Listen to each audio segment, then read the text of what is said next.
Hello, welcome back. 3 more games as we race screaming towards the finish of this now quite long-running series. A lot more long-running than I initially planned, but hey, this is how things go sometimes.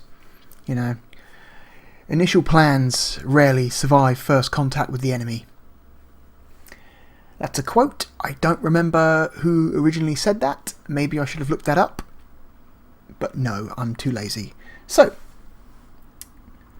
first game we're going to play has the serial number 3510.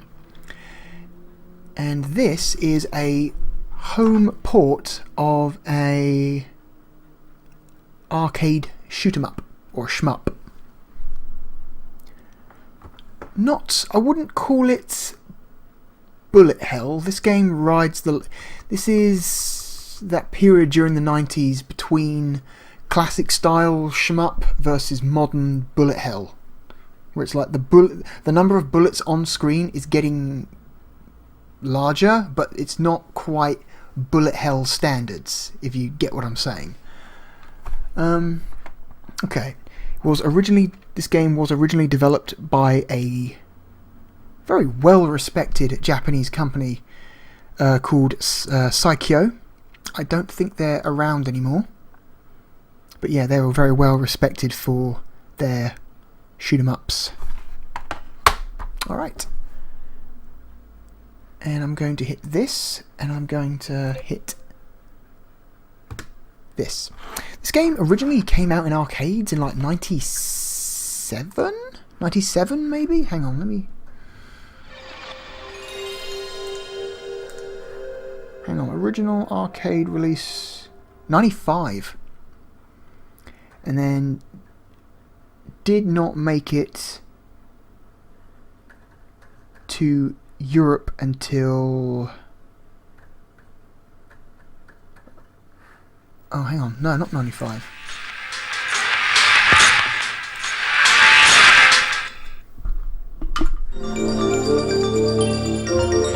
'97. The original arcade release was 97.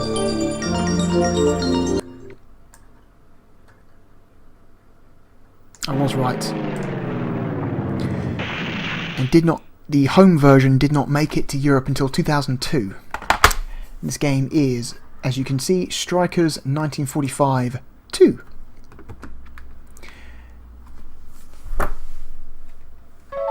Right.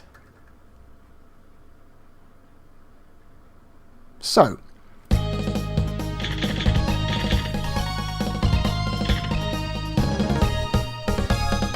Hang on. The volume a bit because I'm going to talk a bit more about the game. So, Strikers 1945 2. It did. I want to say the arcade version did come out in Europe and America around in the late 90s, but for whatever reason, the PlayStation port of this game did not get officially licensed until 2002. So, and I think the original PlayStation port came out.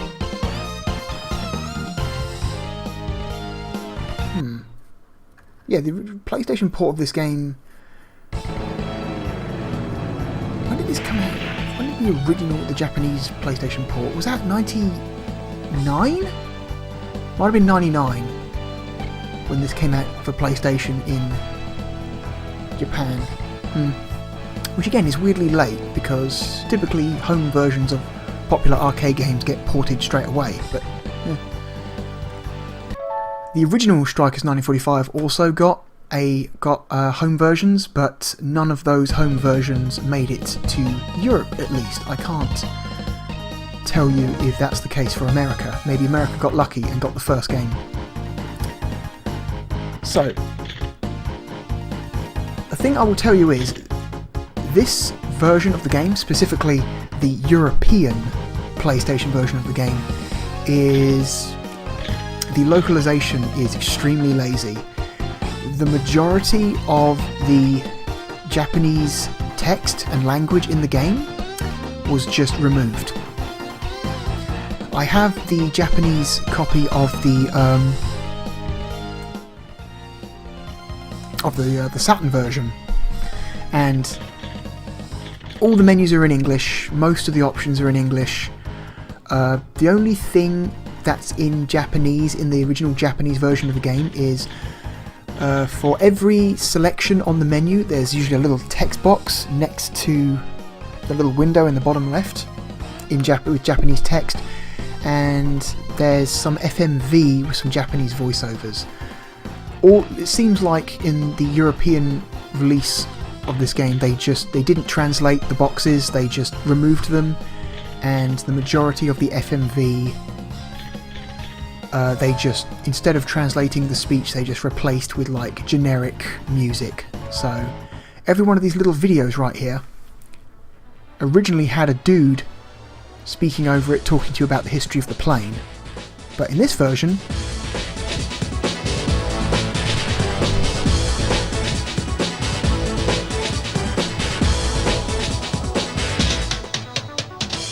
it's just music.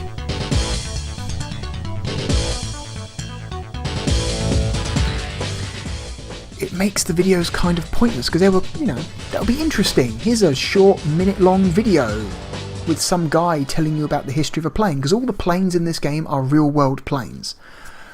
But no, they decided, instead of, hiring a voice actor and a translator to do those, they just, fuck it, just pull the audio out and just replace it with royalty-free music, fuck it. Yeah, the, European localizers for this were Midas Games, who were rather somewhat notorious for really lazy localization.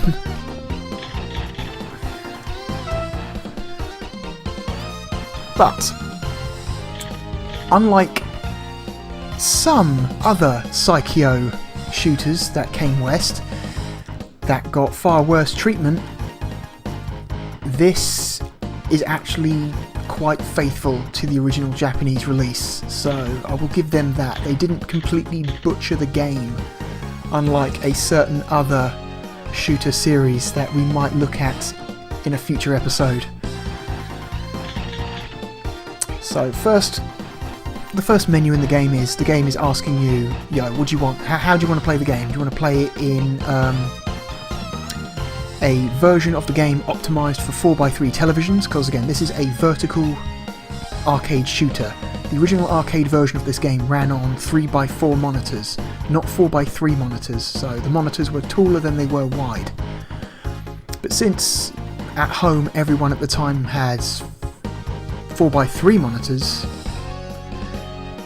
that means if you were to condense the aspect ratio of the play area down to that, you'd end up with extremely thick black bars on the left and right hand side of the screen.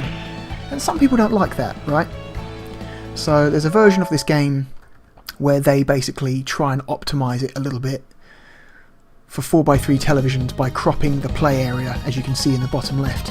However, if you have a 4x3 television but you want a more arcade perfect play area, there's Original 2, where the TV screen will not display the entire play area, but it will scroll as you move the aircraft up and down, so you can access more of the play area. But there are obvious problems with that, so there are going to be enemies and shots on the screen that you're not going to be able to see. Or, if you're a crazy person and have access to your own personal 3x4 monitor, or you're willing to turn your television 90 degrees, there's Arcade Perfect mode, which we are going to do. As you can imagine, it flips the entire game 90 degrees for a more Arcade Perfect aspect ratio. But here is a OBS setting I made earlier. Boom. Alright. So I really like shooters. I'm not good at them. I really like these games, but I do not have the patience to get good at them. So I'm going to put the fighters all the way up. I'm going to change circle to bomb, so I've got rapid shot on X, single shot / charge on square, and bomb on circle. And I'm going to turn... So 5 would be default arcade difficulty. So if you played this in the arcade, the difficulty would be what this version of the game considers 5. You can make it harder if you want, if you're crazy. I'm going to move it down to, let's say, child. It goes all the way down to monkey, which is stupid easy, but we're going to go with child. I think I at least have the gaming ability of a young child. Alright, lots of planes to choose from. There's the lightning, the flying pancake, the Focke-Wulf, the Hayat, the Shinden, and the mosquito. But honestly, there's only one plane to play as in this game, and it's the flying pancake. It's the obvious choice. It's the only choice. I'll get into that in a minute. Okay. So,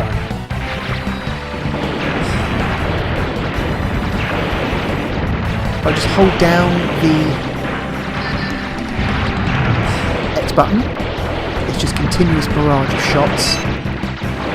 And the good thing about the flying pancake, it has a pretty wide attack area. Also, it has homing shots. You can see there's a couple of bullets coming out of my plane that actually home in on nearby enemies. Quite useful.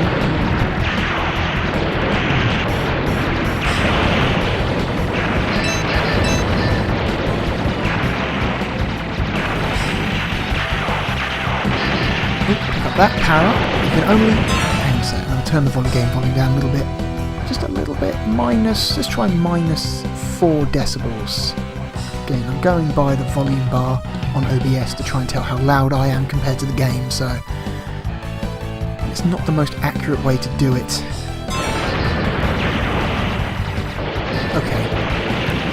This game does not have a ton of power-ups. It's not that type of shooter where you just constantly collect power-ups and get more and more powerful. You can only upgrade your plane 3 times, so I'm right now at maximum power. I've picked up 3 power-ups, and this is as powerful as I can get.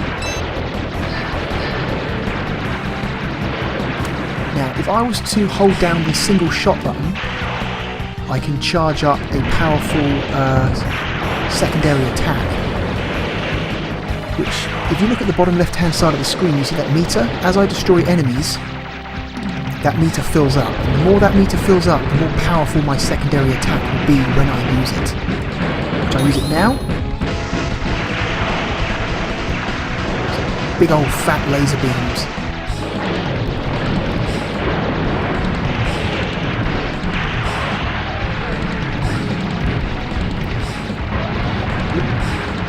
I can hit circle, call in a bomb, which summons 2 friendly units who will block shots for me and do damage.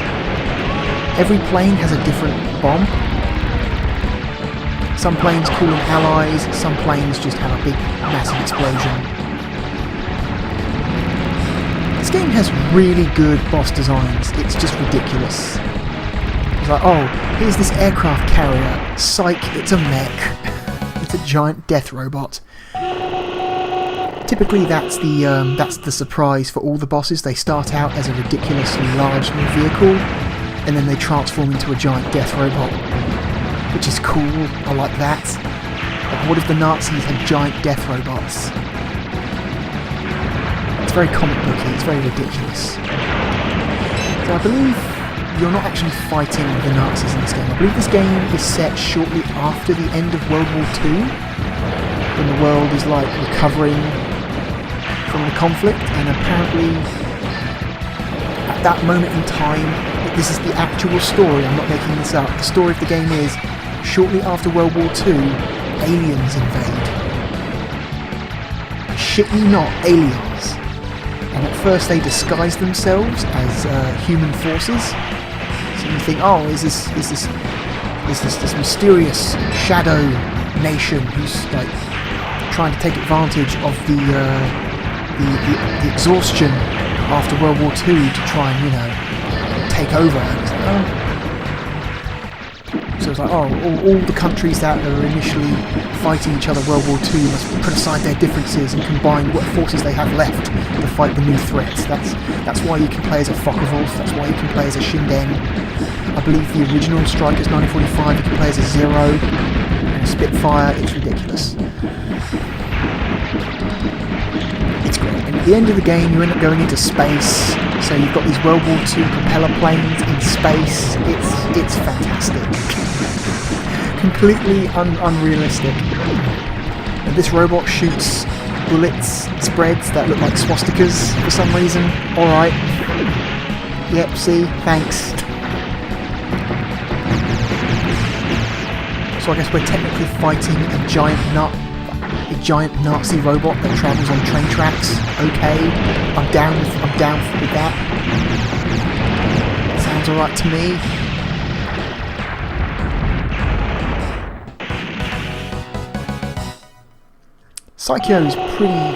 Psycho as a company was known for their cool boss designs.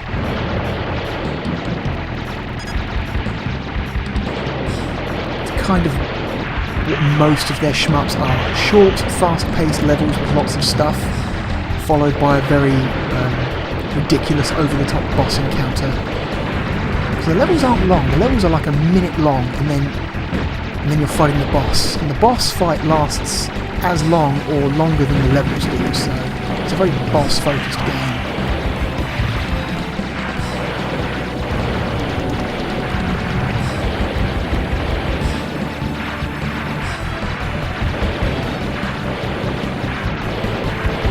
This is a cool game. This is a good version of this game. I have the home version of. I have a copy of the Saturn version, and typically the Saturn is known for its, pretty good home ports of 2D arcade games. That's what it's known for. If you had a 2D arcade game that came to the Saturn, chances are it was pretty damn good. This is actually, I think, on par, and in some ways better to the Saturn port. The Saturn port looks great, but it has some slowdown issues where when the screen fills up with tons of enemies and shots, it starts to chug a little bit, you know, it gets a bit, the frame rate starts to grind a bit. And I think I have not encountered a single frame rate problem with the PlayStation version of the game. I think some of the explosion effects have fewer frames of animation, but apart from that I haven't noticed any significant graphical differences between the Saturn and PlayStation versions, so this is a really good port of the game. It runs well.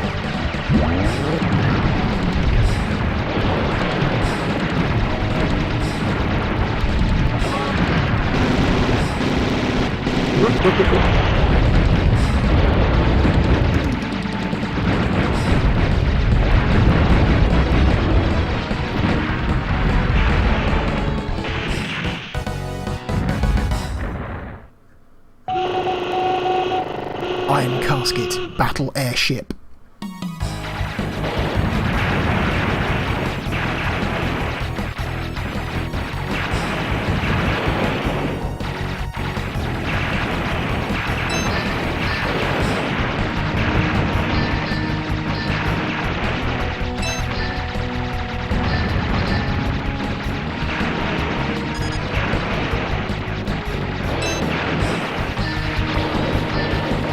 Pick up more power-ups if I want to, but after you pick up your third power-up, the plane doesn't get stronger.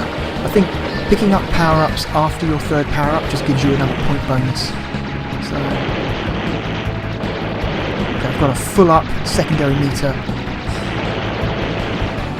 Here I go. Big old fat laser. Fuck everything up. I think the laser blocks shots as well, so that's cool.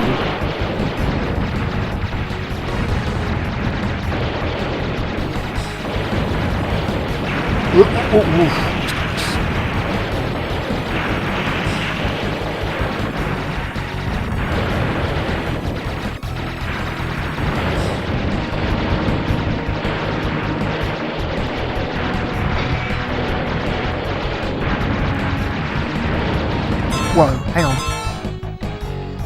That's weird. Look at the top right. The planes coming in from the right-hand side corner are crossing over the black area. What? That's not supposed to happen. That's weird.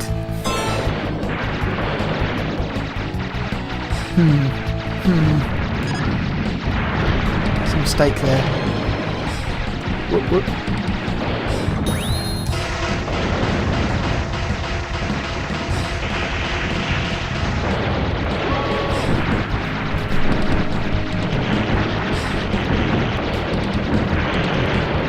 Jesus.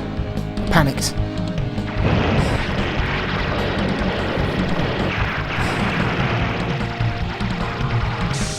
Surprise, it was a giant robot.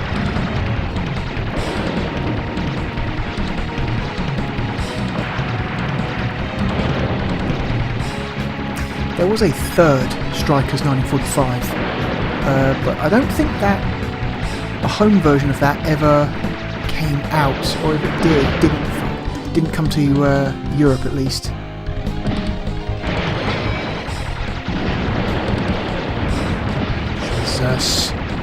Jesus! Ugh.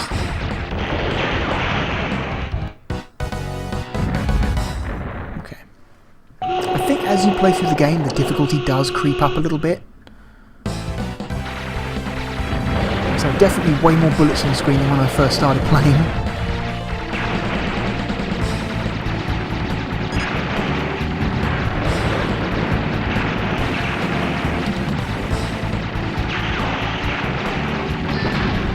Fuck, what hit me? Oh, I ran into a bullet I didn't see coming. Crap.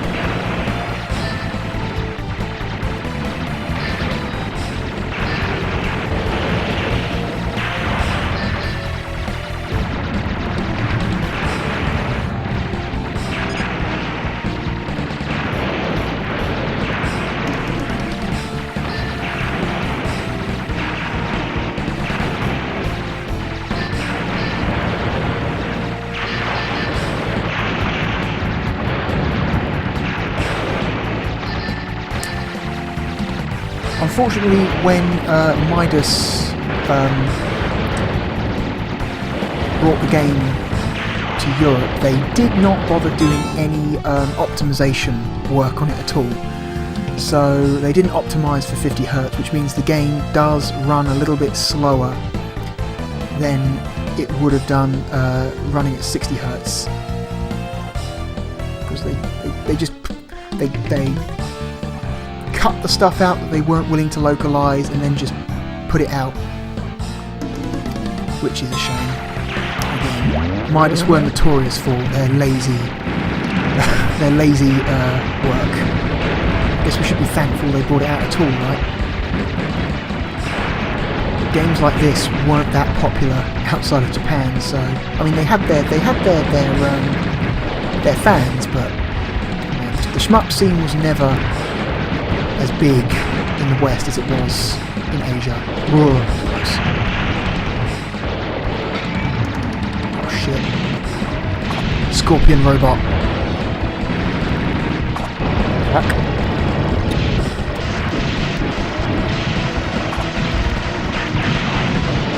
Oh, Jesus.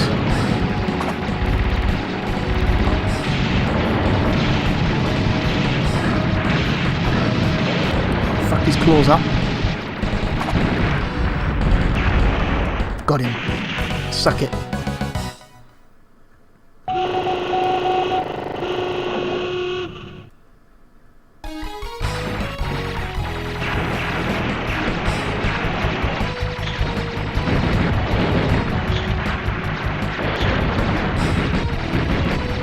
Jesus, wolf.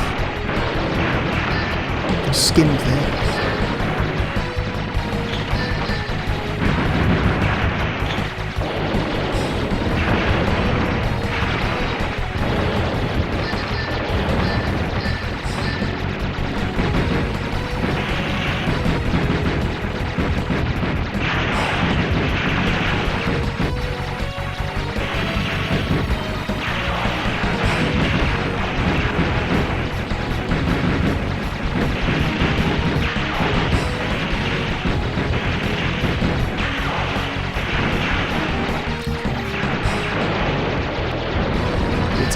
dam, I guess. Why is there a submarine by a dam? I'm not a military tactician, but something tells me an inland lake is not the most effective place to have a submarine. Jesus.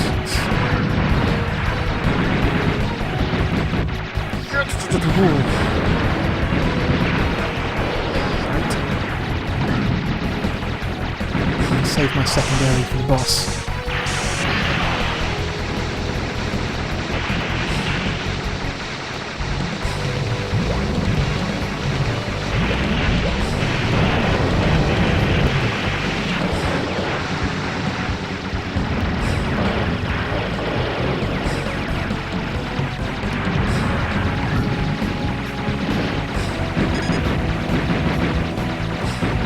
Now.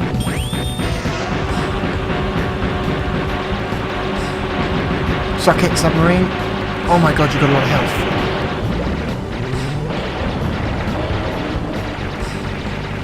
Yeah, some of the transformation animations also seem to be missing some frames of animation, but it's not a big deal.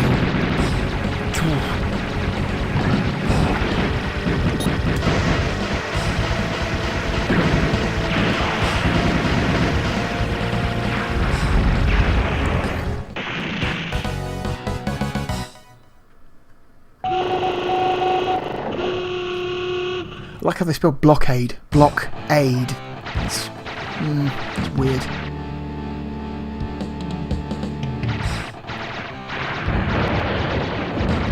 We're at the enemy base now. Oh, fuck. Tried to thread the needle and I failed.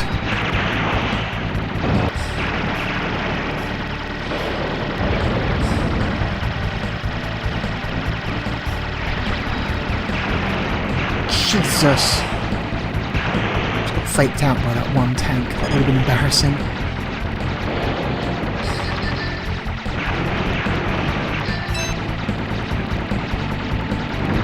Okay, this dude here, he was a boss from the first game. Strikers 1945. So, that's cool. They kind of reused a boss from the original game. Right there. But he wasn't complete, so he didn't have nearly as much health.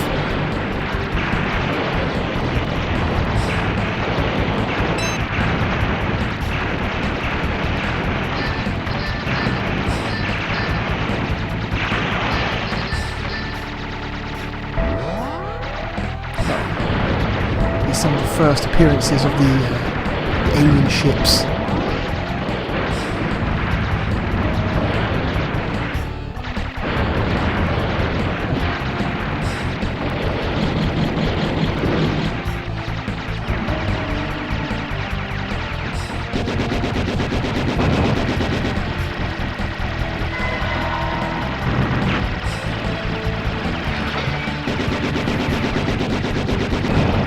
Whoop, could use the bomb. Panicked.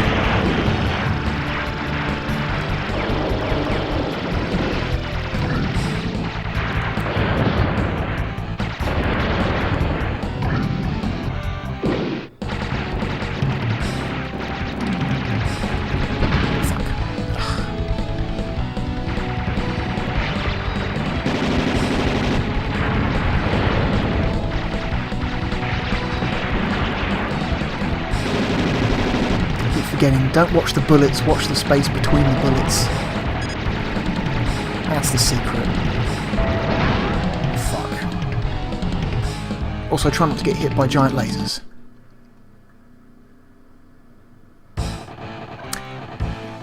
Yeah, and that's the weird thing about this game. Once you proceed past a certain point, the game no longer lets you continue mid-level, which is shitty, and I'm not sure I like that. It's like, oh, okay, once you reach like, it's the 4th level onwards, and you lose a life you lose all your lives in a level, it won't let you continue. You have to start that level from scratch, which I think that's shitty. Don't do that. We've evolved past the point where you make players restart the entire level. Yeah. Oh well. That's Strikers 1945-2. It's not the best version of the game. It's not even the best PlayStation version of the game.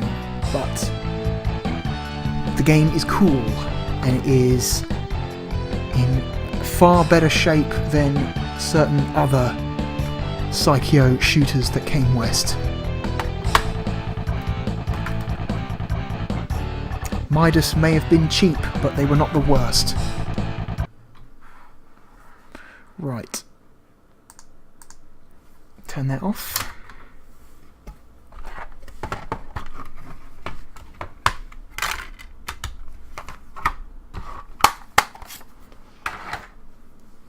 Okay. Next game is a first-person shooter from Illusion Software and developed and published by Take-Two.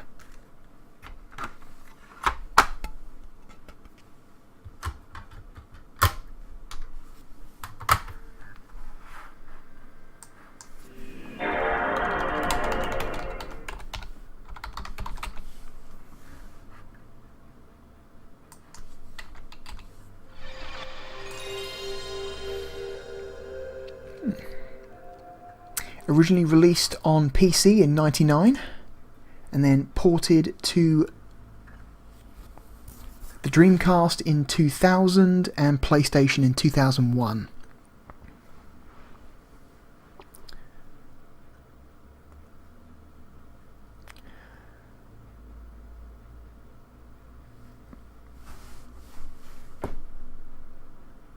Ooh, Tarantula! I think that's the company that did the PS1 port. Asylum Entertainment.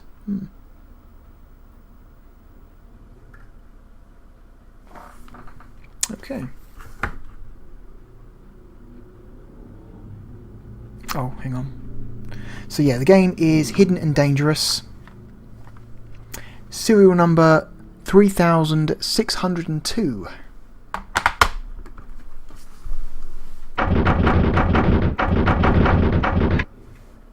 Okay.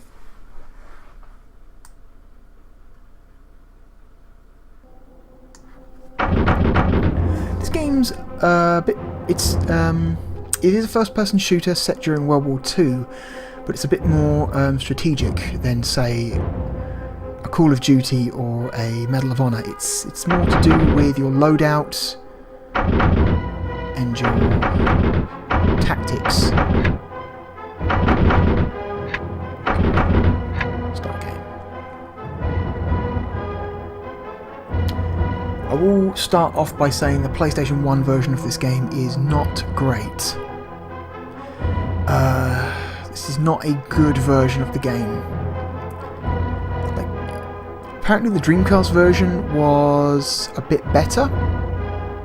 Like, not just graphically, but controls and wise, whatever, but yeah, like, the best way to play this game was on PC. Like, no shit. Right now, we only have one campaign unlocked, Operation Iron Swarm in Italy. So the purpose of this game is you play as a unit of commandos, and different missions have you basically fulfilling raids or assassinations, stuff like that. Stuff today that we would call Black Ops, you know, dropped behind enemy lines, retrieving something, destroying something, killing a specific officer. So this is set during World War II. Hang on, let's just double check. What's the mission? Mission Amber Arrow. Meet with our Italian friends on the right riverbank in a deserted quarry. Good luck. So first part of this mission, just meet up with the Italian resistance. Okay, can do.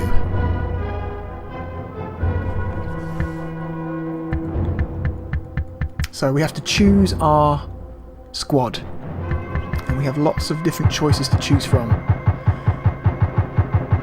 Each guy has different stats. Some are better at shooting, some have got better reaction times, some are better at hiding, some have got better physical strength, better endurance. And the gimmick to this is, if you lose a character, you die quickly in this game. If you get shot too much, you are just dead. If you lose a character, they stay dead. And you only have a limited number of potential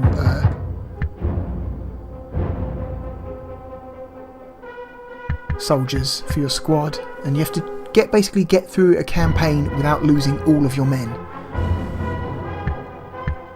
So it says Lieutenant Geoffrey Frankie de Troyes, a French volunteer, being a member of a good family, he had been offered a cushy office position in the Vichy government. He refused and fled to England. Let's go with that guy.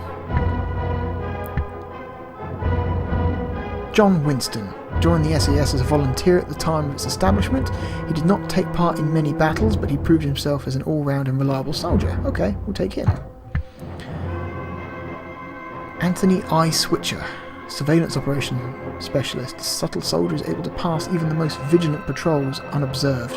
So he's a stealth specialist.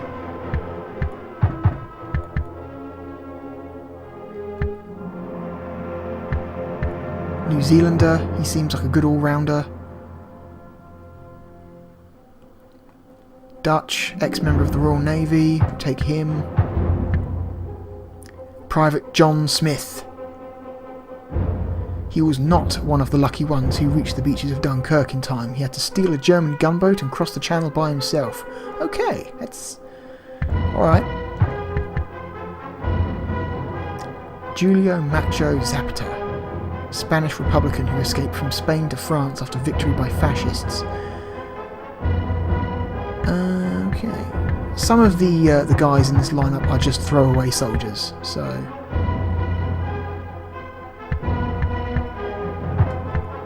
like this guy, Private David Rodney, a volunteer reservist. During admission tests he achieved average results, but was accepted due to a shortage of applicants. He has not taken part in any combat, so he's extremely average and he has no combat experience. Great. We'll take you. I think we'll take... that's enough. And then we can automatically assign some more soldiers. I don't know if that's random choice or if it's picking like recommended picks. Okay, now we have to choose what gear they're going to carry. Each soldier can only carry a certain amount of gear. So we've got bazookas, homing systems for radio homing used by the Navy and Air Force. So we don't really need anything special, we just need to get to a quarry and meet up with resistance, so we don't need anything.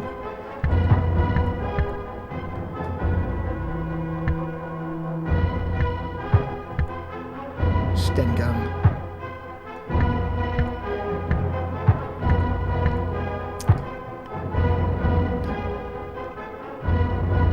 Two Sten guns. I don't need a Browning. An MP44. MP4. Wow, we're stealing German weapons now, are we? Understandable. I tell you what, I'd rather have an MP40 than a fucking Sten gun. Oh my god. That thing was made on the cheap, and you can tell. Lee Enfield Mark IV, K98. So each different weapons have different weights, so take a couple of Lee Enfields with us.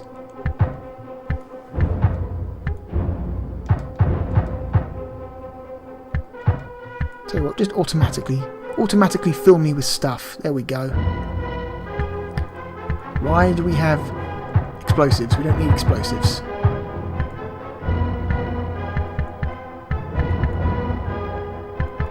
Some more machine guns here.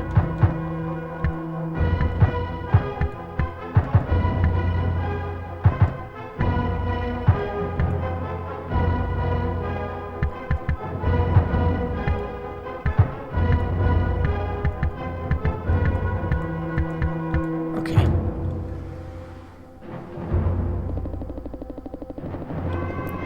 Yep. Primary goal. Cross the bridge and get to the lorry on the opposite bank. Right. So, now we have to decide who gets what equipment.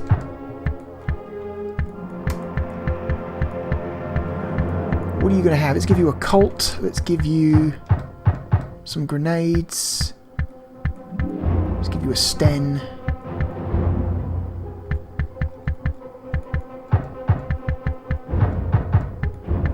I think, yeah, that's all the weapons he can carry.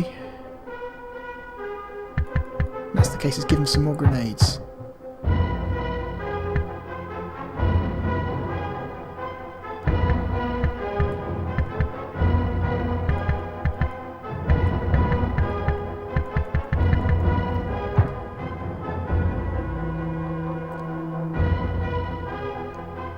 Oh, that's save. Okay, that's what that does.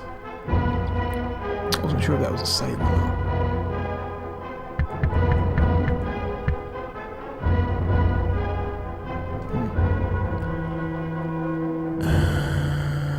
Cancel. We won't save. We won't save. Let's just automatically fill everyone's inventory. So yeah, everyone.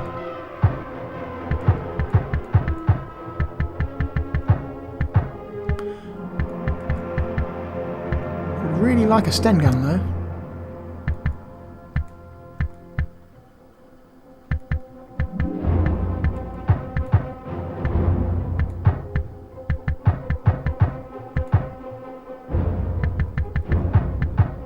Some kind of machine gun, that'd be nice.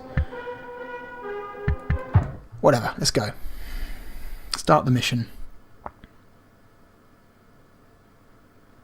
So yeah, if your soldier dies, you lose everything he's carrying. So you don't want to put all your eggs in one basket, let's say. Some mission critical items that then you give to a guy who then just gets killed and then you're fucking stuck.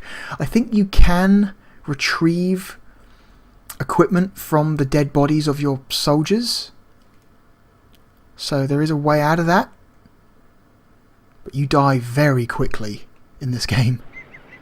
Also, this game looks like shit. At least the PlayStation version does, and it doesn't run great either. Oh god. So yeah, controls are D-pad are look up, look down, look left, look right. Oh god. And this is analog control, by the way, so analog is on, and the left stick. Start. Okay, no. Resume.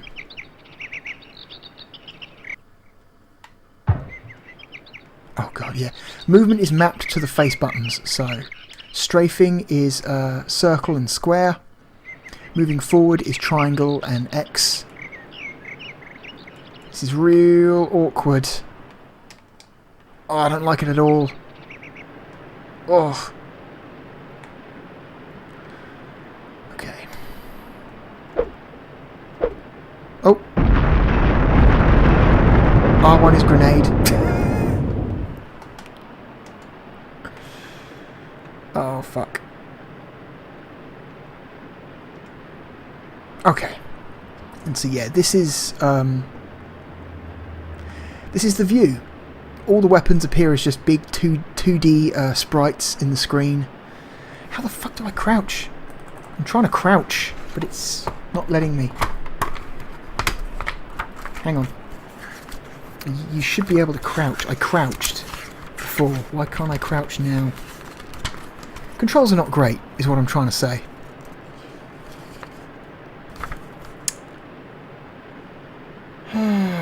Jump. Okay, it's a toggle, so hold down L1.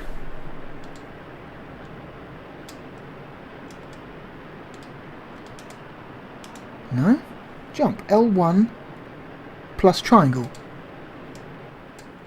What?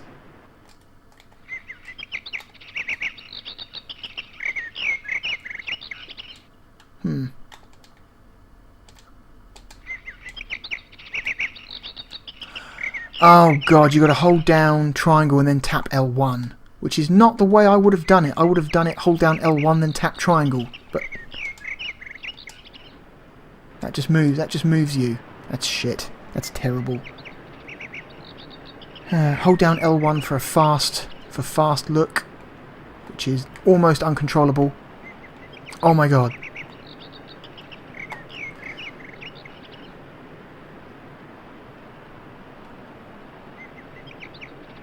Loot dead soldiers with R2.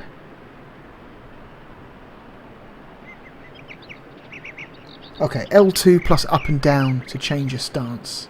So we can stand up or go prone. Loving the lack of an animation between that. It's just automatically standing, lying down. Okay. Also, if you're prone, you can't aim your gun because I guess you're crawling.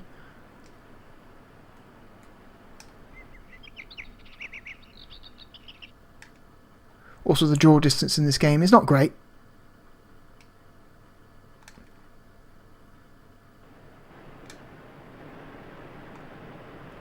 Oh, is that a soldier?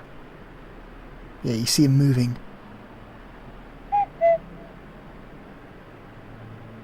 You gotta be careful though. Dudes can just... everything just kind of blends together a little bit, so it's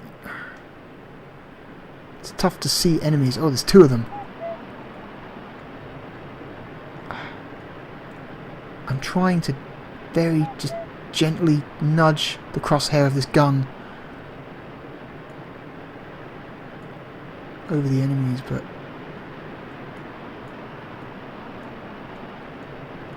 it's not too much. Fuck. Oh, this game does not have mouse support either, so at least this version of the game doesn't. Fuck that guy. Fuck that guy. Okay.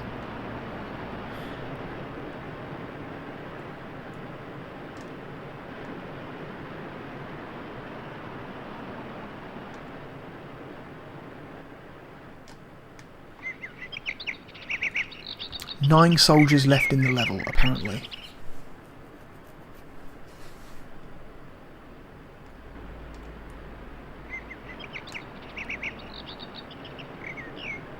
Problem is, a lot of the time the enemy soldiers can blend in really well with the background. So you don't see them until it's too late.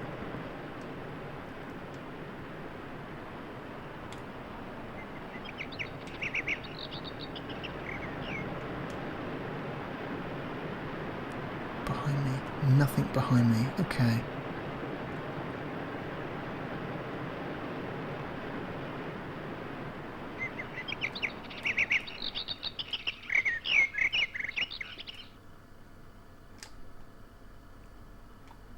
I hate the controls in this version of the game. Fuck. One of my friends at school had this for Dreamcast and he seemed to really like it, so I imagine the Dreamcast version must be at least passable compared to this. But yeah, this is a game that honestly maybe shouldn't have come to PlayStation. It's maybe asking a little bit more than the PlayStation can provide.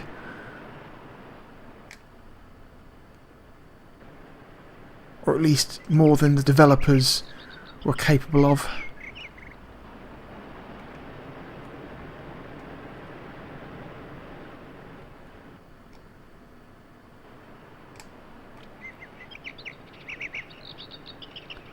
Okay, watch out. Dudes around here, I remember.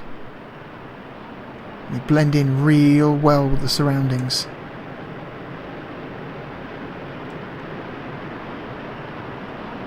There's a soldier just walking in place on the bridge up there. Don't know if you can see that. That's funny.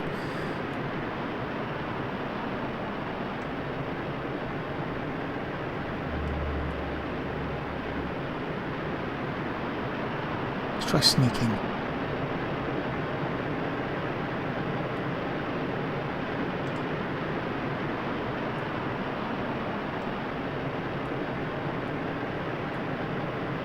Just need to get to the other side of the river, right?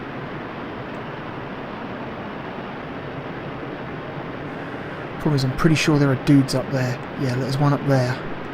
I see him just barely next to that tree.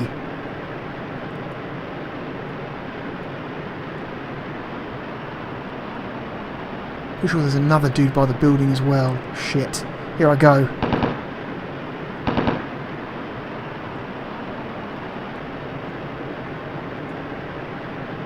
Yeah, these two on the bridge are really stupid or they're deaf. Deaf. Okay. 6.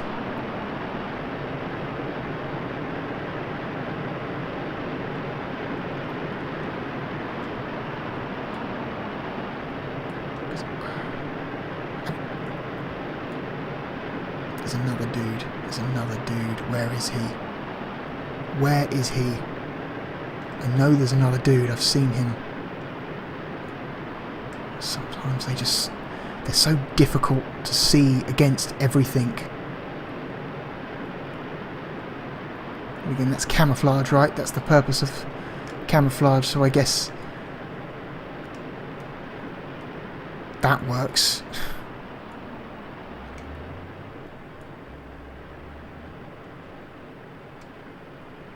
There! I see him.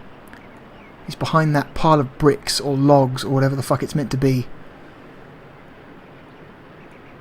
Did I get him? I think I got him. Nice.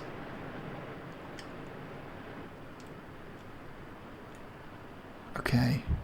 5 guys left. It's nice that they give you a nice little counter for how many enemy soldiers are in the level. That's very nice.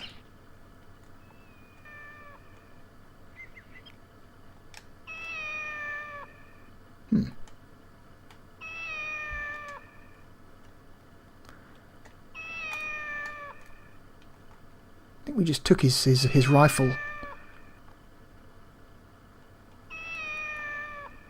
There's a cat somewhere being noisy. Shut up, cat. I'm going to turn the volume up a little bit. This game's quite quiet.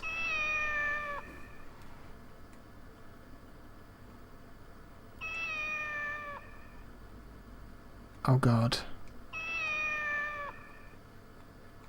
Nope, no one behind there. Gotta creep forward. Just creep forward.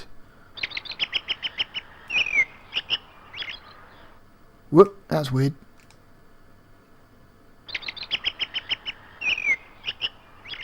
No, no one in the tunnel.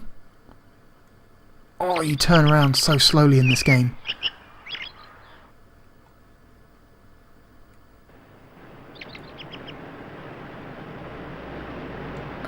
Should I go up along the top, or should I take the I'm going to take the side path.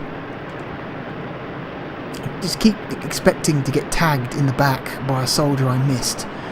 That tends to happen a lot in this game.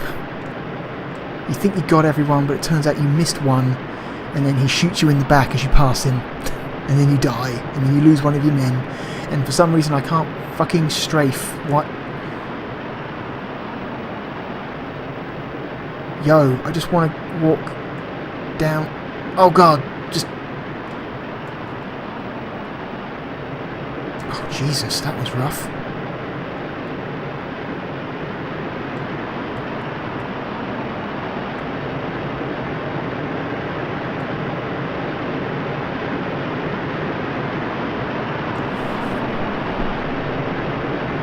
That noise, is that a waterfall or something? Some sound of rushing water nearby.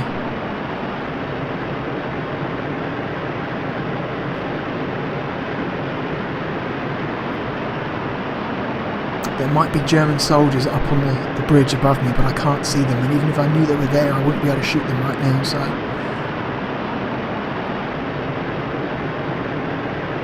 Shit.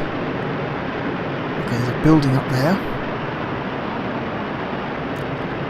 Be anyone behind that. I think there's a dude up there. I can't tell though. Yeah, I think there is. Might be a dude up there. behind those log piles, if those are log piles. I'm going to crawl the fuck down here.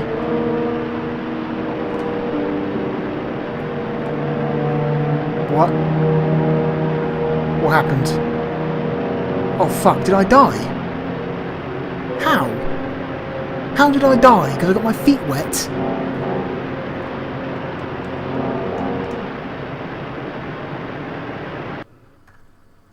That's shit.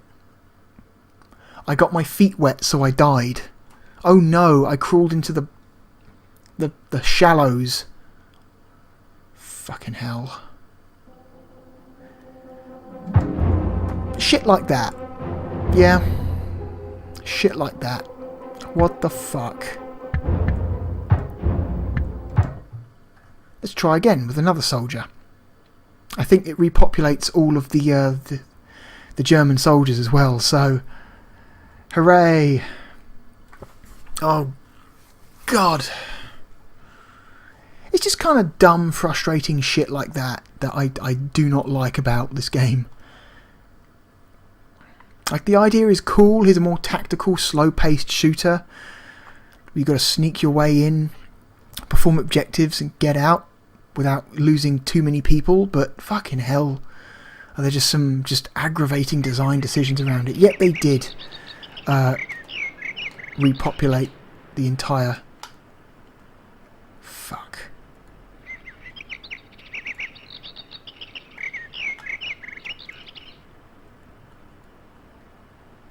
Okay, let's fucking do this.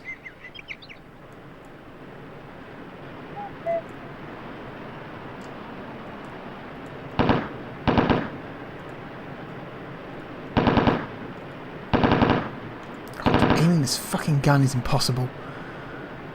But luckily there seems to be a very wide area of effect.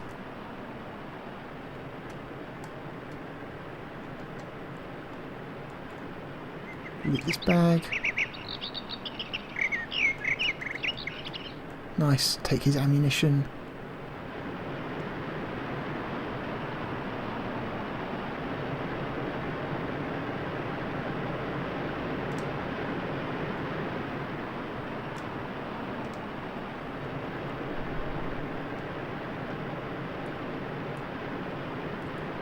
God, what I would give for a scope right about now.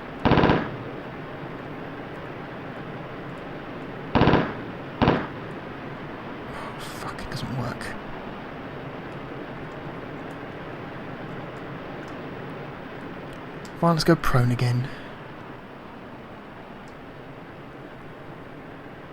Dude's not there. Come on. Okay, he's dead.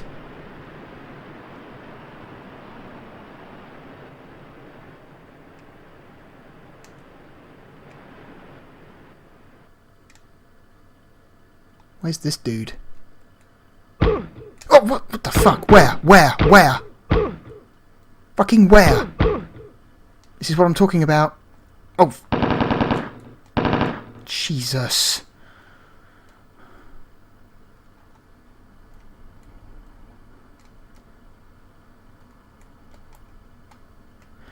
Let's try taking these guys out with a rifle.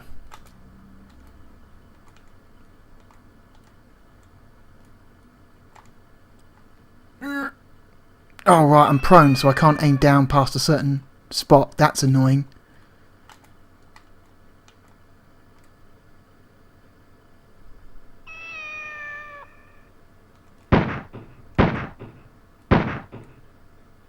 Okay.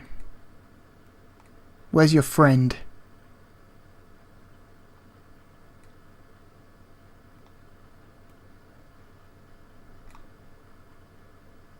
This is what I'm worried about. Where's his friend?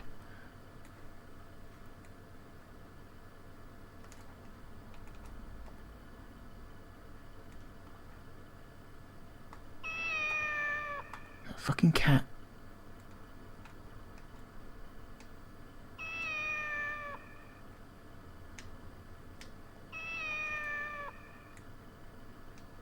Where? Fuck.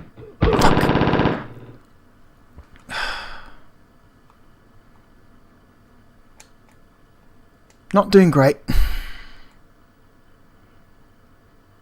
This is not the version of the game you should play. This is a game that seems very punishing for controls as bad as these. Okay, you're dead now. Fuck you. I'm just going to switch to the rifle again.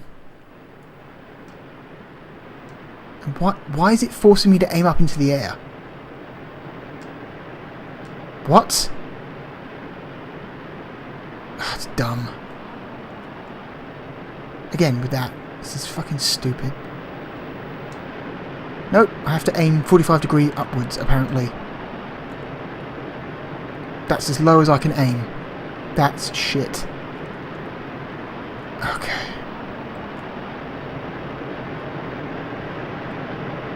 Let's try going across the bridge this time.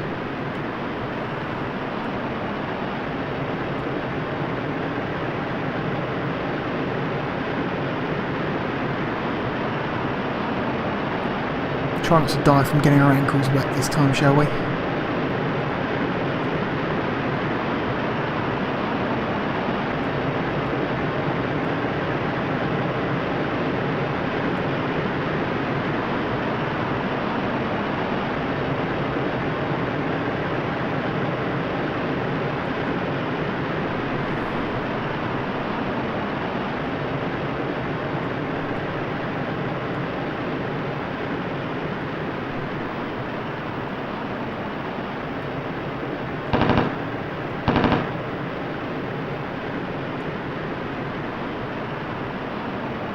There's a dude there. He's right on the edge of the draw distance. You can just see him there. He disappears when I put my gun over him, but when I move away, he reappears. And nope, the game wants me to fucking fine. Stand up, shall I, you cunt? Crap.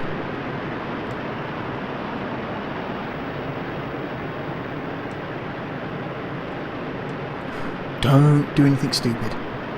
Don't get near the water this time. Apparently, the soldiers in this game are incredibly hydrophobic and they just drop dead the moment their feet get wet.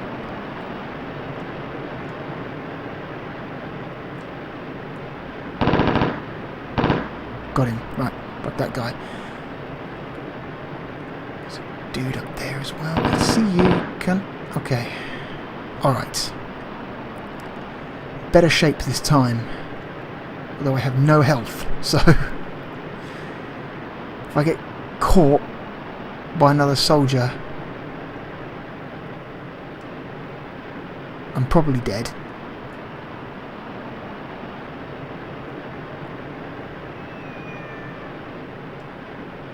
There's a cat over here as well, apparently. No, no, no, no, no, crawl upwards. Get up, you shit. Stand up.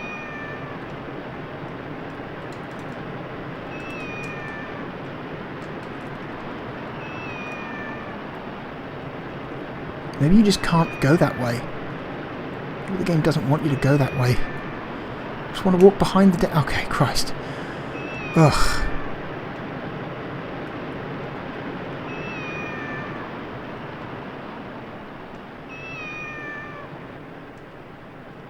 Cat, seriously. Stop. Oh, now I'm stuck again. What am I stuck on? I'm stuck on this tree, apparently. Ugh.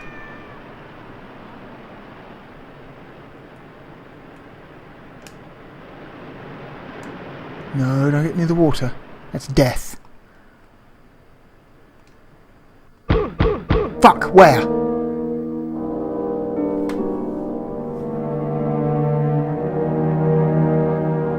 Where the fuck did they come from? Where did they come from?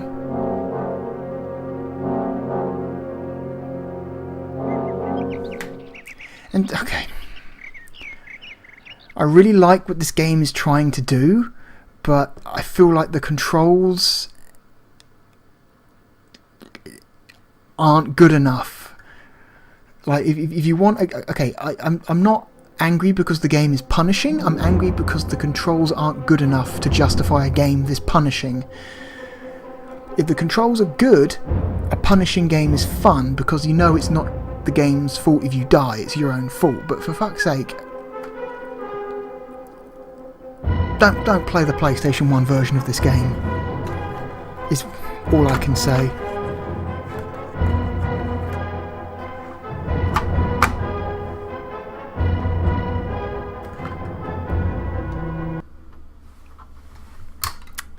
Kind of a bummer. So the name Hidden and Dangerous must refer to the enemy soldiers rather than you, because those guys just, holy shit, like ninjas. Just must have been hiding in the dirt somewhere. It's not like they were like far away and hiding somewhere I hadn't looked. They were literally right behind me. And I looked around before heading in that direction, so they must have... maybe they spawned? They just happened to spawn at that point, right behind me? If that's the case, that's fucking shitty. That's a shame. I don't know. That's annoying. Oh dear. But let's end this video on a high point.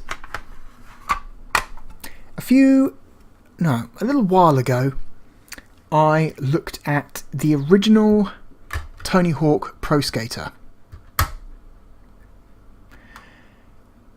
Extremely influential video game. Kind of began a craze of skating and, well, extreme sports in general. A craze of games like that lasted about 5-6 years, you know. And the Tony Hawk franchise just kept getting better and better and better. Some people have different ideas about what their favourite game in the series is. Some people say Tony Hawk 2, some people say Thug, or Tony Hawk Underground. My personal favourite Tony Hawk game, the game for me, which for me I think the series peaked, was a little game for the PlayStation 2 called Tony Hawk's Pro Skater 3. Although I didn't play the PS2 version, I had it for the GameCube, and let me fucking tell you, the GameCube controller is not a good controller for Tony Hawk.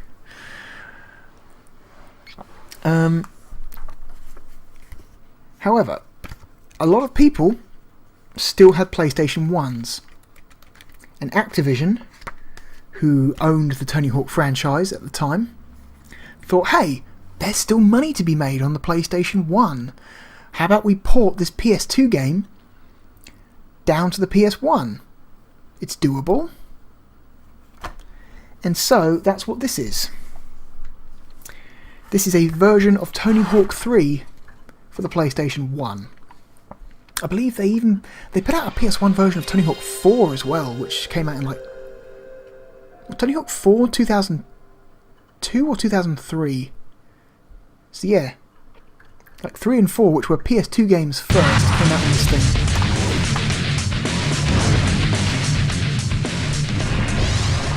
Activision O2. Oh, the O2 brand.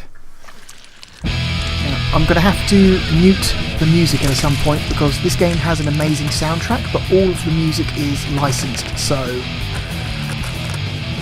I'm going to have to mute the music, which is a huge shame because one of the best parts of this game is the amazing soundtrack. Alright, yeah, Shaba Games. Shaba Games handled the PS1 ports of Tony Hawk 3 and 4. Skip. Skip the music. Oh god.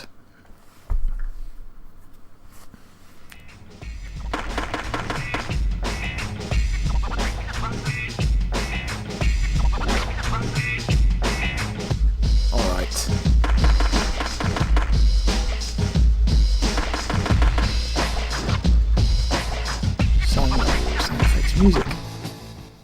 Okay. It's a huge shame because this game has an amazing soundtrack. It's a great selection. Well, the soundtrack on the PlayStation 1 version is somewhat reduced. There aren't as many tracks, but if you played the PS2 version, it's a great selection of pop punk, some hip hop, and a light sprinkling of metal. Great soundtrack. It pains me to have to turn it off for the purpose of this video, but that's the world we live in now. And oh, I'm going to quickly... There we go. I'm going to change the box art there. So yeah, I believe the PS1 version of 3 and 4 run on the Tony Hawk 2 engine. So Tony Hawk 2 was a great game. So yeah, it's, you know, this is basically Tony Hawk 2 with Tony Hawk 3 content.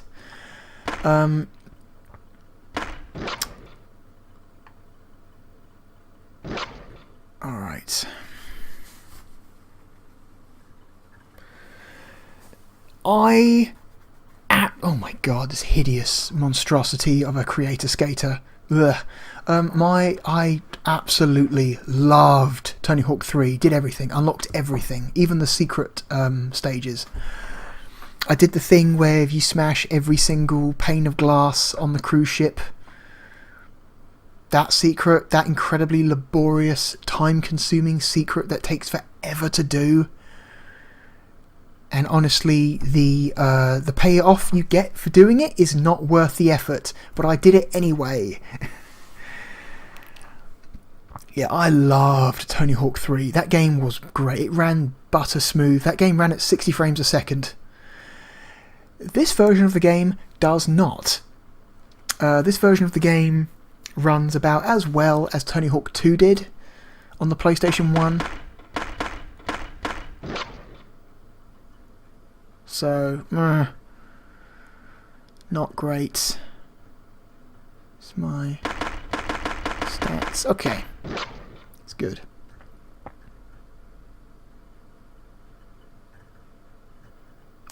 Like the previous games, you can select from a variety of professional real-world skaters or create your own. Dude, I created my own hideous-looking monstrosity here that, despite trying my best to make it look like me, looks like a fucking monster. The PlayStation 1 version has fewer levels, I believe. There's some missing stuff. So you've got the Foundry, Los Angeles, Rio de Janeiro, Suburbia, Airport, Skater Island, Canada and Tokyo. But there's some missing stuff. There's a... trying to think what levels are missing.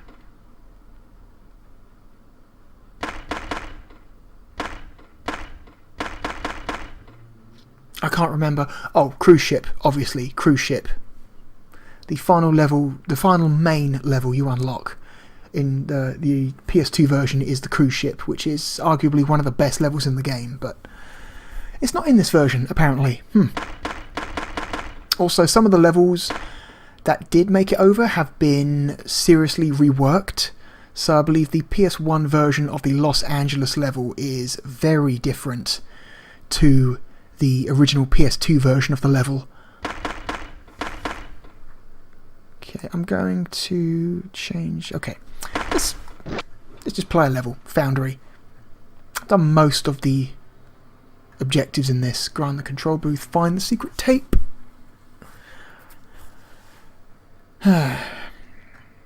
Some of the objectives are impossible to do at first because you need to level up your skater's abilities before you can do some of them.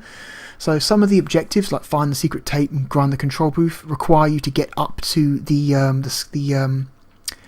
catwalks at the top of the level, but you can't do that until you level up your skater's jumping ability and airtime ability in order to get up there. So you're just not going to be able to do all of the level objectives straight away.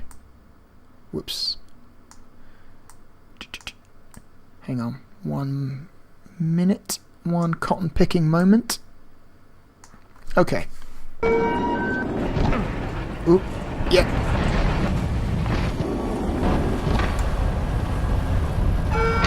Oh wait, have I... Hang on, I think I didn't know of this game. I was messing around with some cheats the other day. Hang on. I think Moon Jump is still on.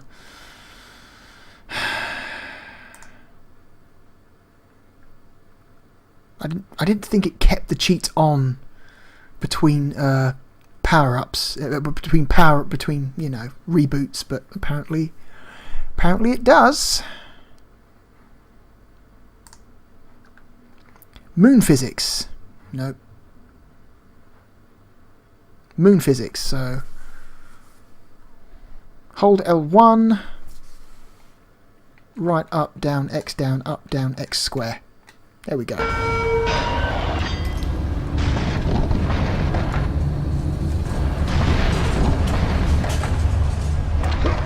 Ow.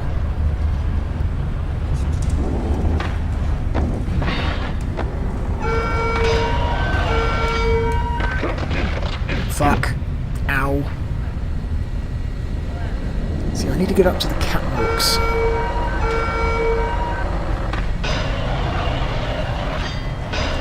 Oh, I think I might have perfect balance cheat on as well. For some reason it didn't grind that one.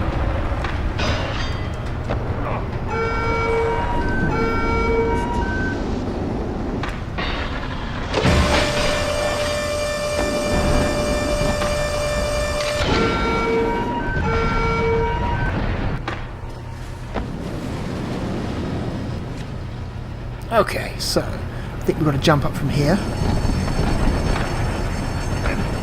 Oh, stop. Okay. Over. Whoop. Back. You can occasionally accidentally fall through the level geometry if you're not careful.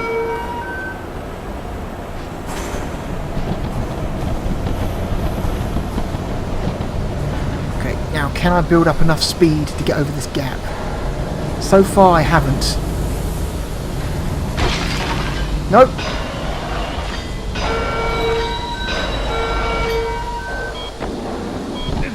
Christ.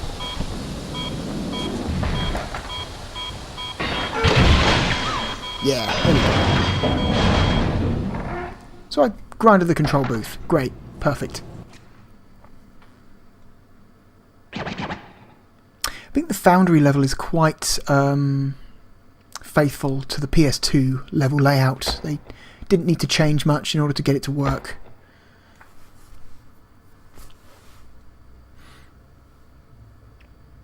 You can up your skater's stats by finding tokens hidden around the levels. They're like little yellow circles that rotate.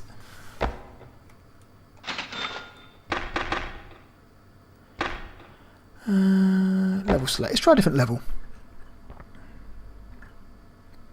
So what other cheats are there? There's big head mode, disco lights mode, easy contest winning, extra points, fat skater, small skater, level flip. So I guess that literally just, I guess like a mirror mode. I guess it just flips the level.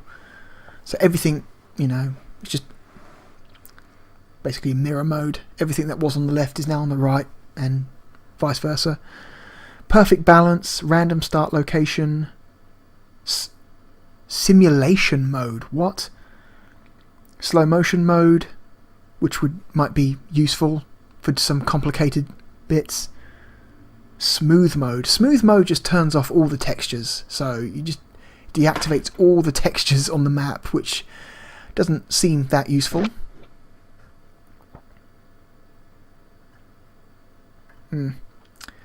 So, one of my, again, another personal favourite level in the game, in the PS2 version of the game, was Los Angeles. It's a big map with lots of secrets. It's really different, or at least it feels very different in this version of the game.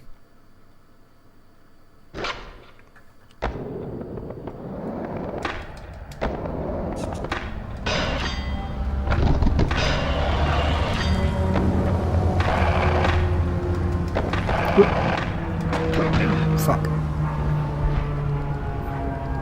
Get up. Okay.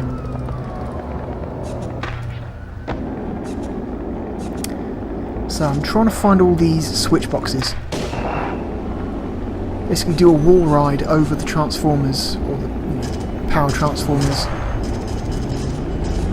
And there's apparently 5 or 6 of them in the level, and I can't find one of them, so there's another one.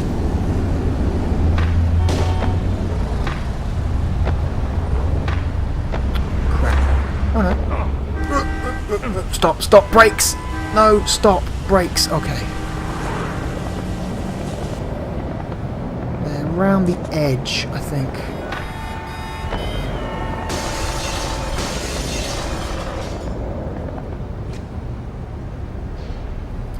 All the walls. Okay, there's 5 of them.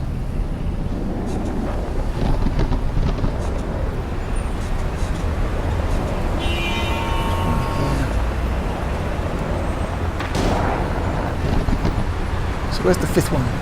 Where is it? Can't find it.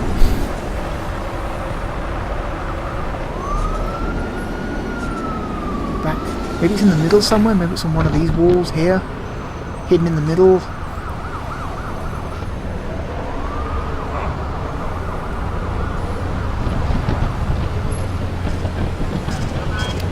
I can't find it.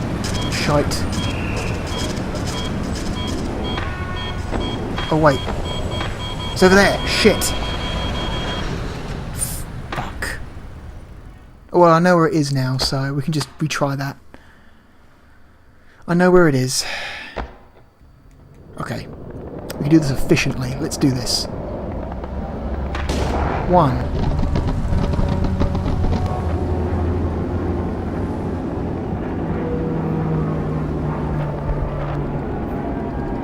It's one of those stat tokens up there on the power line.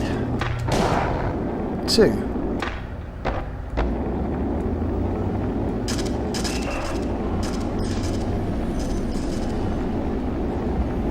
Do the outside wall ones first.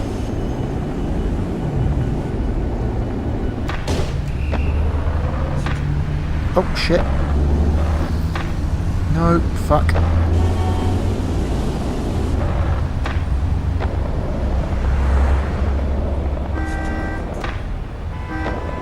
Where? It's around here. There it is. Okay.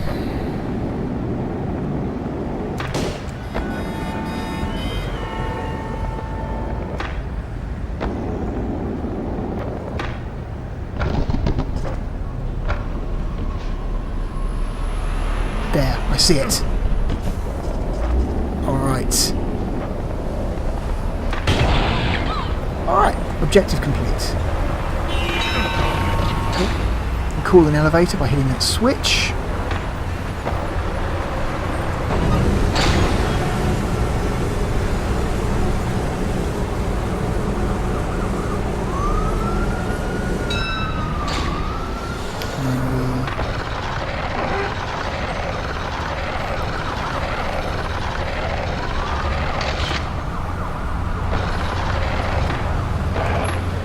Thanks to that perfect balance cheat, I've never been good at doing lots of bouncing in this game. Sketchy. Yeah, Tony Hawk 3, was it Tony Hawk 3 or Tony Hawk 2 that introduced the sketchy and perfect system? So if you just manage to land a trick, it's called a sketchy. You get fewer points for it, but if you manage to do it perfectly, perfect timing, you get extra points. So adds a little bit of more depth to the trick system. I believe Tony Hawk 3 also included the revert system. It lets you keep a combo going on a half pipe, where typically the combo would only go for as long as you stayed in the air, and once you land the combo would end. And with a revert you have an opportunity to keep a combo going once you land for a couple seconds. Grind the electric rail. Let's try and do 40,000 points. Let's try it. Let's do 40,000 points. Let's go for it.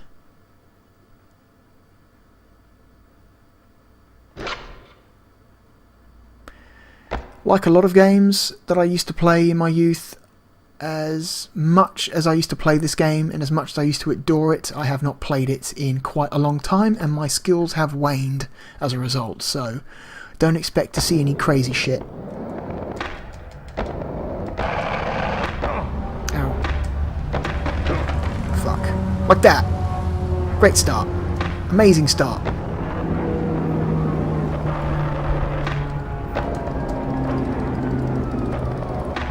Here's a half pipe.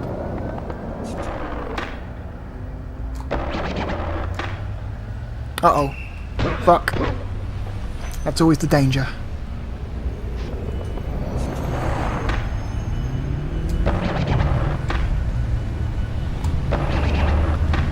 Oh shit.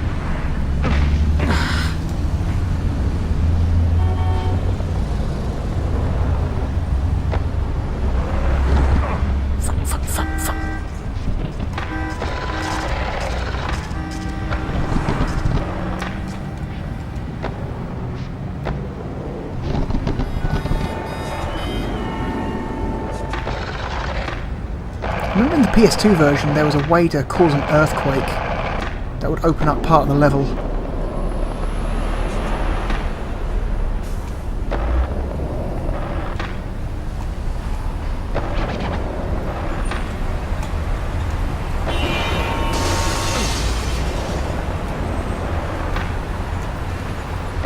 would cause like a road to drop down from above that would give you more options. It's one of the things I really liked about this game. There are a lot of secrets. Fuck, too many. I don't think I'm going to get it.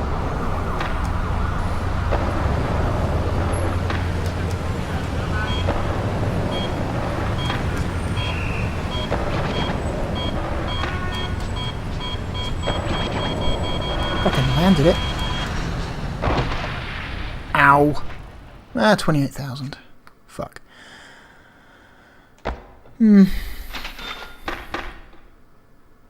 Try another level. Let's try another level.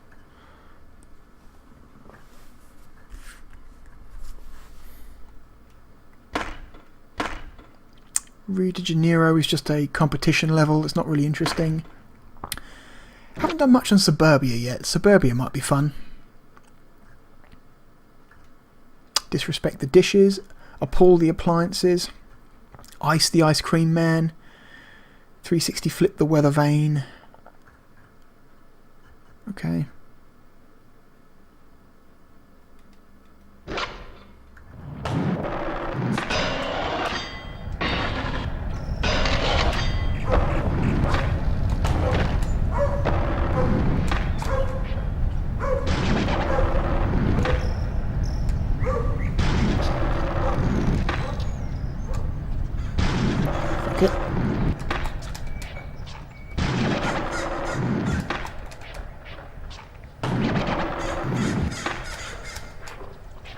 Fuck. Oh, got a little bit too fancy there.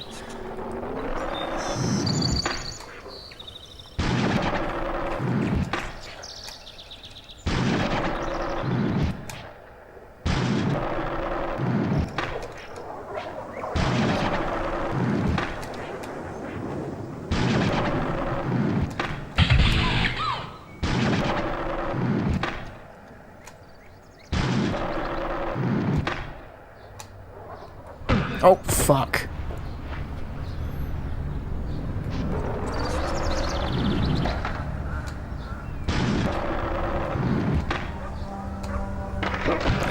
It's always difficult with those weird ones because you can never tell what orientation you should be when you land. Oh, okay. Oh, just.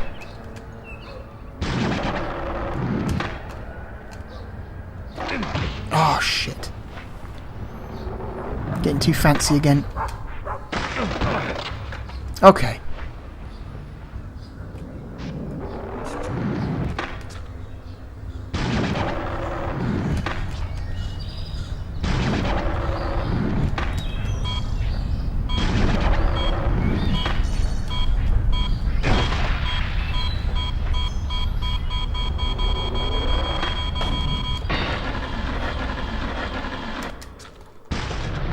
Oh, keep a manual going.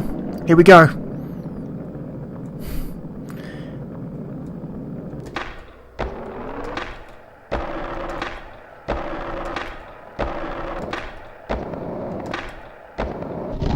Oh, fuck. Keep going. Perfect balance. This is ridiculous. This is cheating. This is so cheating. Ah, 16,000.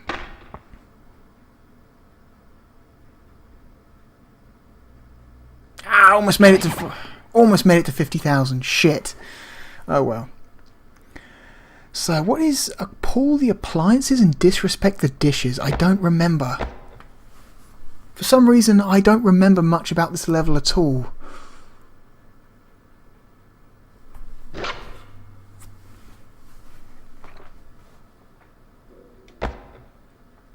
I used to spend all my time on either cruise ship, Los Angeles, or airport. Those are like my 3 favourite levels. So as a result, some of the others are a bit foggy for me.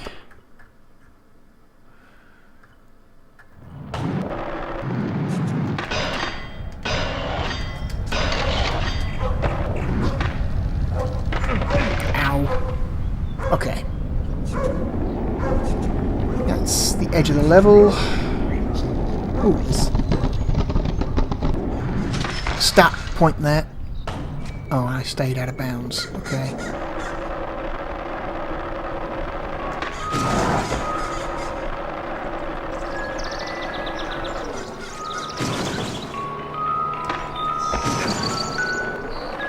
Disrespect. I see.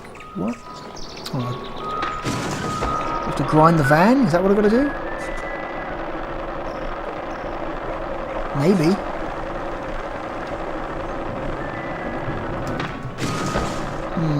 No.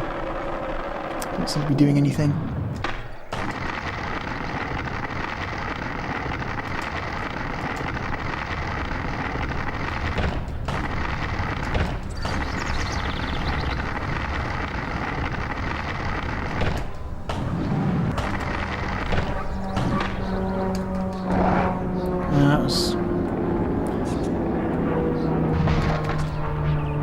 So there's the hidden tape.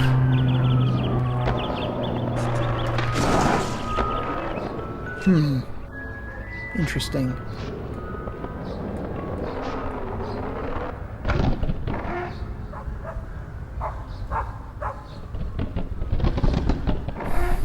No. How the... disrespect the dishes was also another one. How the hell do you do that? Where's that?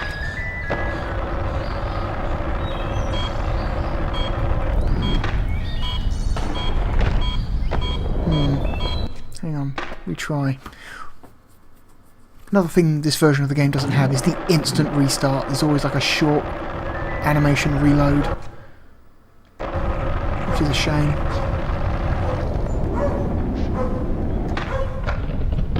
Oh, steps! Worst. Hate steps. Okay.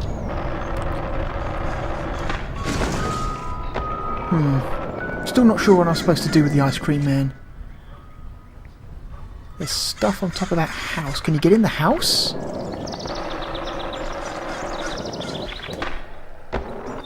Not that way.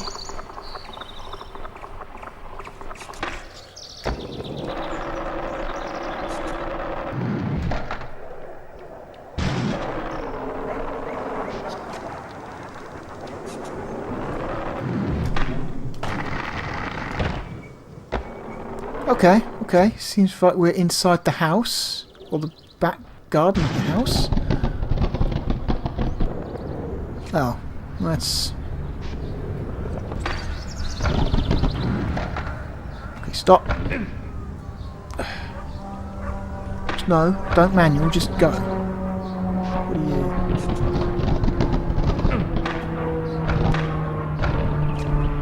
Oh, there's an appliance. Okay. And there's another one.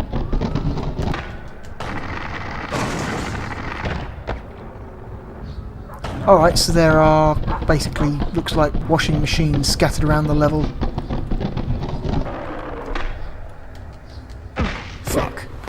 Ow.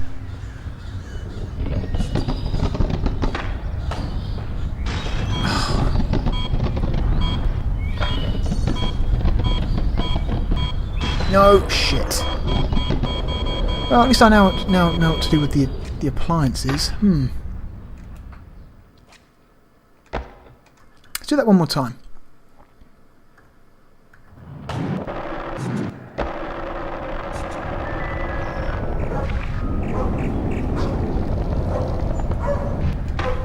There's nothing over there.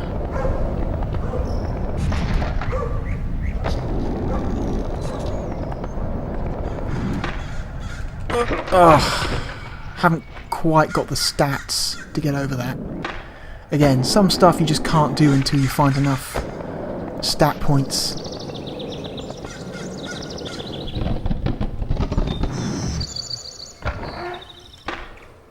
Okay, stop, rotate. Okay.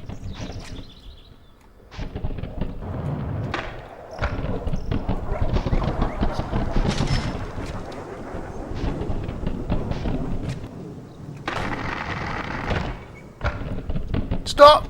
Rotate, you bitch.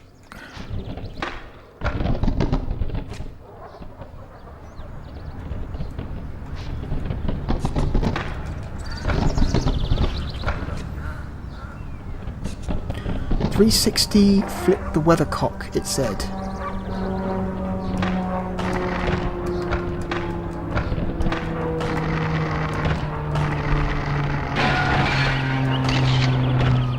Oh, dishes, as in transmitter dishes, not... Okay. Right, that makes more sense now. I was thinking of, like, food dishes. I'm like, what?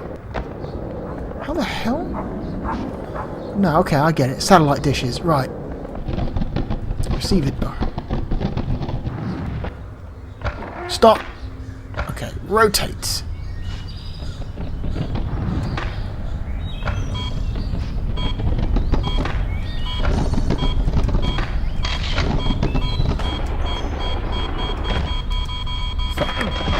Ow.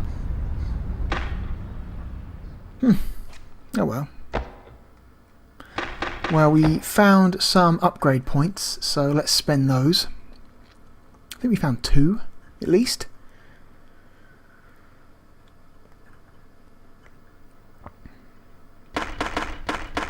Yeah, once you spend a point, you can't retract it, so you've got to choose carefully. So yeah, I've got 2 stat points to spend. More air, more hang time, better ollieing, more speed, spinning, landing.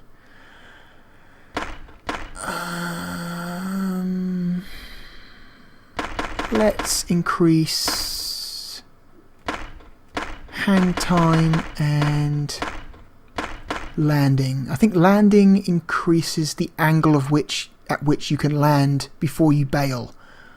I think that's what that is, so spend those points. That's that. That's permanent. Can't change that.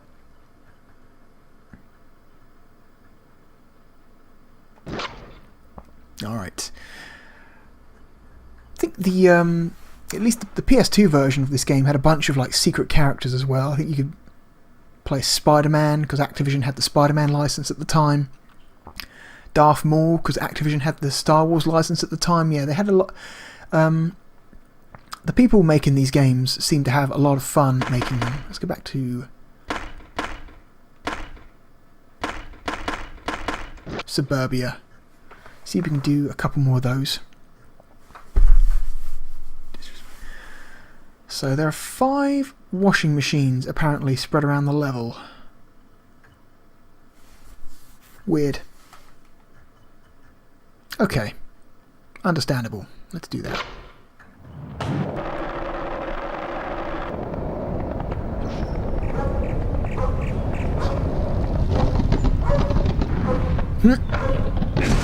Okay.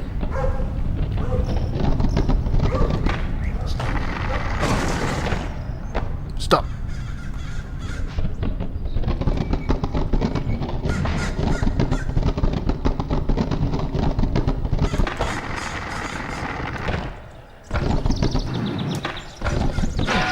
Oh, stop! Brakes! Oh God, stop! No! Ah, fuck. Yeah, that's one thing one complaint about these games is that the momentum on the skater is a bit of a pain in the ass to deal with sometimes. He's not the most easy to control. Oh, no, no, stop, no! Fuck you, asshole. That gets a bit frustrating when you're trying to do something precisely and then he won't stop in time, or he falls and then proceeds to fall off the very precarious platform that you've managed to finally get yourself on.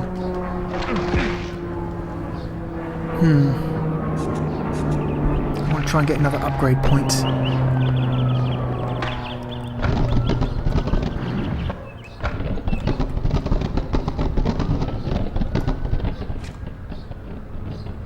Okay, go. Go, buddy. What the fuck? This is annoying now. Come on. Don't be a fucking... Okay, retry. Sometimes just getting him to do what you want him to do is just painful. That's why I thought the getting off the board part in Thug was like so fucking great, because finally you can finally position yourself where you want to be, you know? Whereas in this game, positioning is something of a nightmare. I got better at it with time, but man, it was... Why didn't you transfer onto the cable? That's also something. It's really inconsistent about, while grinding, what you can transfer onto and what you can't. It's like, okay, sometimes on some surfaces he'll just carry on down the cable. Apparently I need to jump precisely onto that cable in order to get to it, which is going to be a pain. Stop. Okay. Okay, finally. Christ. There's another dish there. Bricks! Okay. Get up. Stop! Stop. Okay.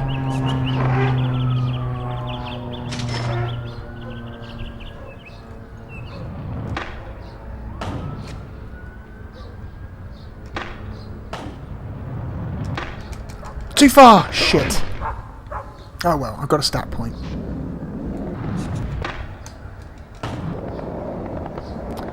I've got a stat point, that'll go some way, I guess.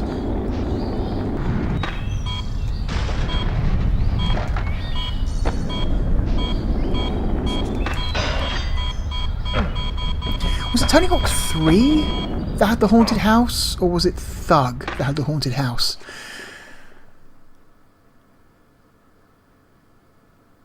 I know one of the Tony Hawk games I played on a level not that dissimilar to this had a haunted house that you could get into.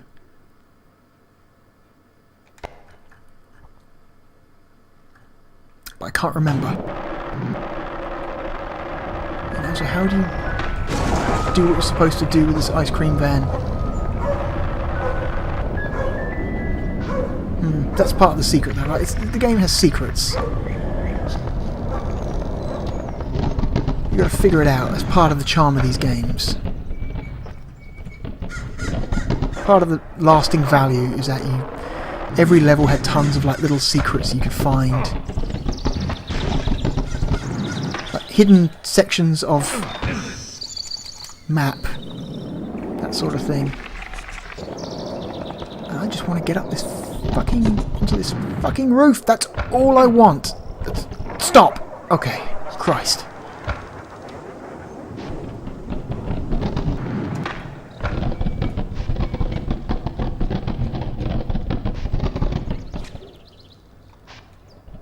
No, stop, break, you fucking asshole. Stop, stop, stop. You fuck.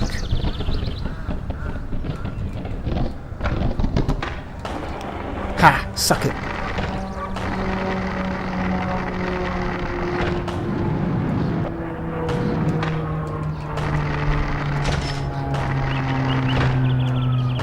Great. Perfect.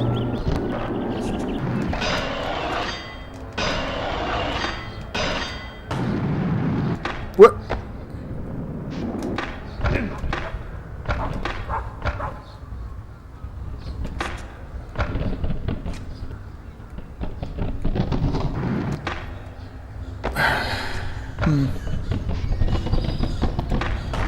I'm sure this is very frustrating for some people to watch who know this game inside out.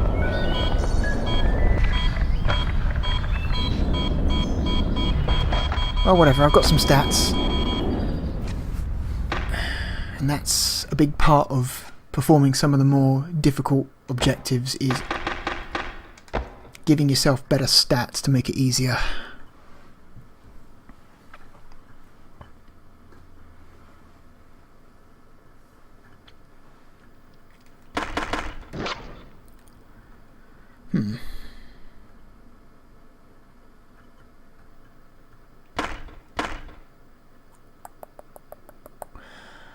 I want more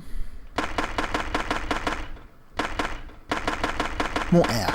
Hang time plus air.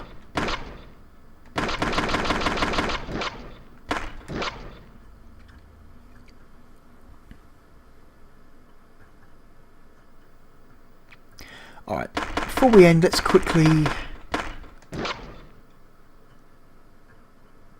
see if we can cross that gap back in the foundry again.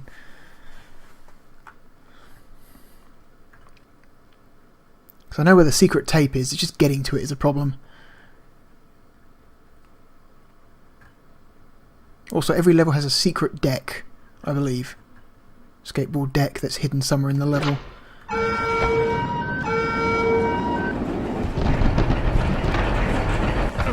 Stop, okay.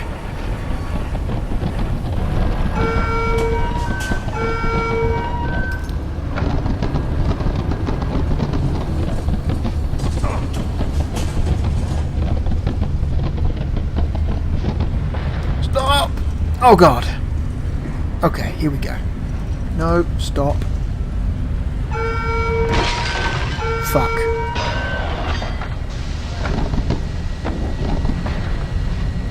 That's okay.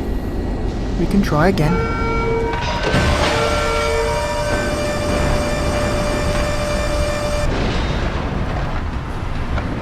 There's a stat coin up there as well that I want. Sure, you've got to transfer off this. Fuck, got to wall ride onto it. That's a pain.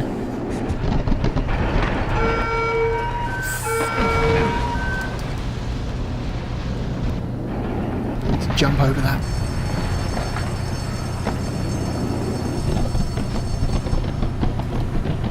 Okay, stop. Turn.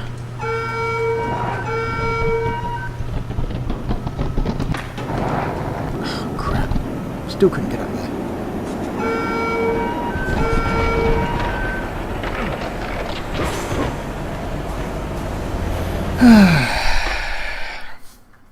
Let's try.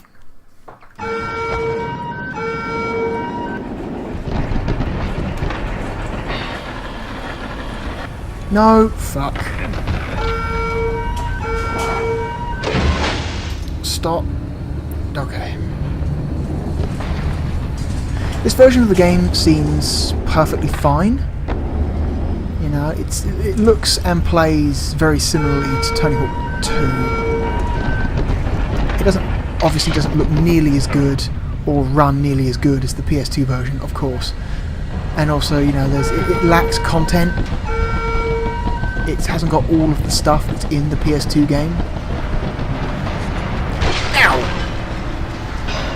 Fuck.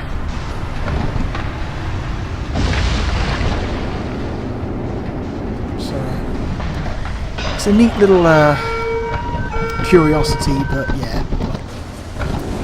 This version of the game does not have a patch on the PS2 version. Not even close. Not even close! I still need to find out how to get onto that goddamn pipe.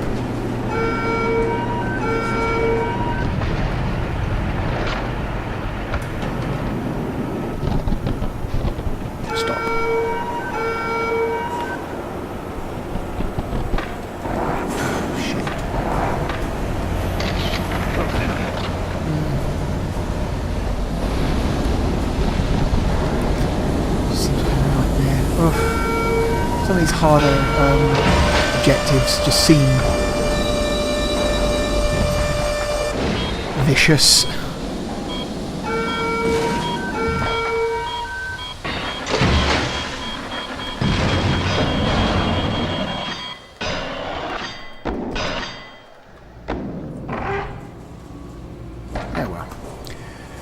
That is Tony Hawk's Pro Skater 3. Oh, did I read the serial number? I don't think I did. Serial number 3645. So, yeah.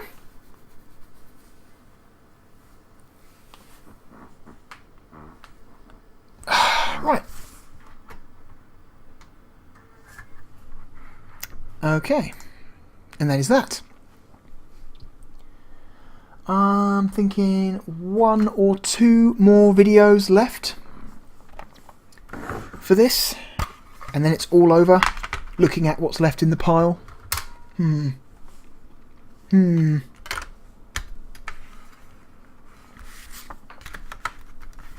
got long to go now. Just need to get another 2 videos out and it's all over, and we can finally put this overlong, overambitious stage behind us. Christ. Anyway, thank you for watching. I am the Real Blue Dragon, and hopefully I shall see you next time. Goodbye.